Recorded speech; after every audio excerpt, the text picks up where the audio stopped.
What happens when one of K-pop's hottest rookie groups suddenly becomes the center of a major online controversy? That is exactly what is happening with CORTIS. The 5-member group under Big Hit Music has attracted attention for its youthful image, creative style, and unconventional approach to K-pop. But while many fans love what makes CORTIS different, others have started questioning the group over several issues, including their concert production, ticket prices, concept, cultural influences, and management. So, are Korean K-pop fans really trying to cancel CORTIS, or has a combination of different controversies created a much bigger backlash online?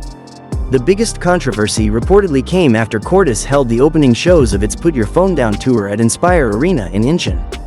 For a rookie group, a first solo concert should be a major celebration, but some fans reportedly left disappointed because the show lasted around 100 minutes and featured a setlist that some attendees considered too repetitive.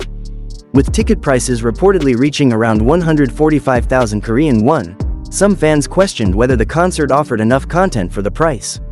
The problem became even more frustrating because CORTIS is still a young group with a limited discography. While fans understood that the members did not yet have dozens of songs, some expected the agency to compensate with special stages, covers, unit performances, new arrangements, or unreleased material.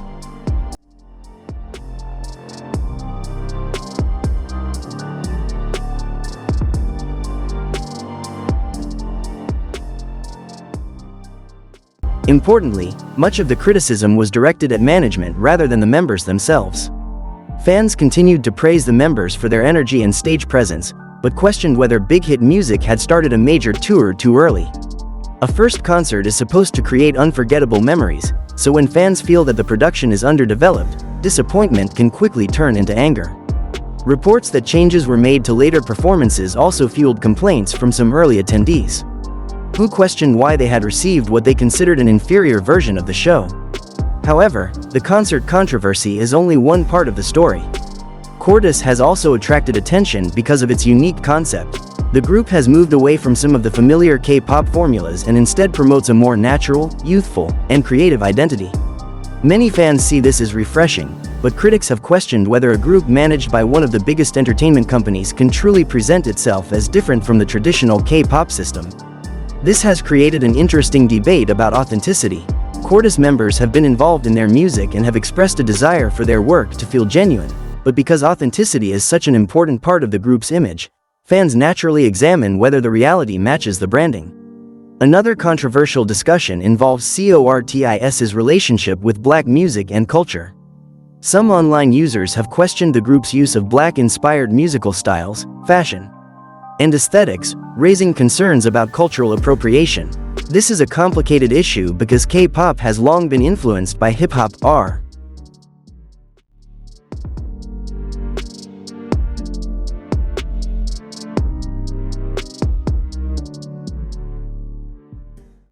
At the same time, online accusations should not automatically be treated as proven facts without considering the context. So, are Korean fans really trying to cancel CORTIS? The answer is more complicated than a simple yes or no. There is no single opinion shared by all Korean fans or even by the CORTIS fandom. Some fans are disappointed, some defend the members, some criticize the concept, and others believe the group is being unfairly targeted. The important distinction is between criticism and harassment. Saying that a concert was too expensive or poorly planned is legitimate criticism. Attacking members personally, spreading malicious misinformation, stalking them, or invading their privacy is something completely different. The internet can also create what fans often call a hate train. Once a group becomes controversial, every new criticism can be connected to previous issues. Someone complains about the concert, another person brings up the concept, someone else discusses cultural appropriation. And suddenly all of these separate issues become one giant narrative suggesting that the group is problematic. But the opposite can also happen.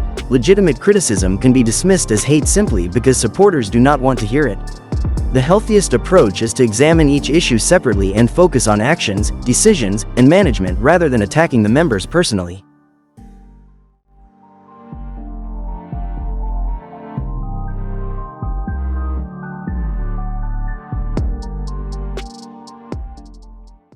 There is also a darker side to the controversy. Big Hit Music has announced legal action regarding malicious posts, false information, sexualized manipulated content, and other serious violations involving CORTIS. The agency has also addressed obsessive behavior and privacy violations targeting the members. Regardless of whether someone likes CORTIS or their music, there should be a clear line between criticism and abuse. Fans have every right to question concerts, prices, concepts, and management decisions. But stalking, threats, sexualized manipulated content, and invasion of private lives should never be treated as normal fandom behavior. Ultimately, CORTIS is probably not being cancelled in the traditional sense. What we are seeing is a combination of legitimate fan disappointment, management criticism, debates about the group's identity, cultural discussions, and online negativity. Because CORTIS is still a young group, expectations are extremely high, and every mistake can become a major topic almost instantly. Their unusual concept attracts attention, their connection to big hit music creates additional scrutiny, and their limited discography has created challenges for large-scale performances. But controversy does not mean the end of CORTIS. The group still has plenty of time to grow, release more music, improve their performances, and develop their identity. Big hit music also has an opportunity to listen to fan feedback and improve future concerts and promotions. In many ways, the CORTIS controversy represents a larger change in K-pop fandom. Fans today are more informed, more vocal, and more willing to demand value for their money. They compare performances, analyze setlists, discuss management decisions, and share their opinions globally within minutes.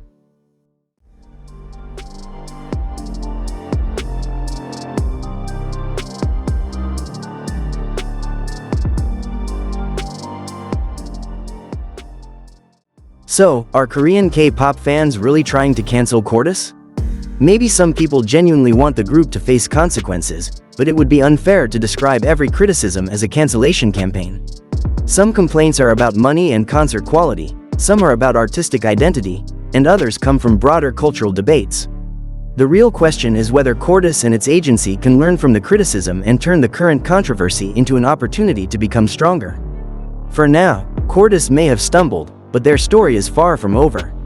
In fact, the next comeback in the next major concert could completely change the conversation. What do you think? Is the backlash against CORTIS justified, or has the group become the target of an unnecessary hate train?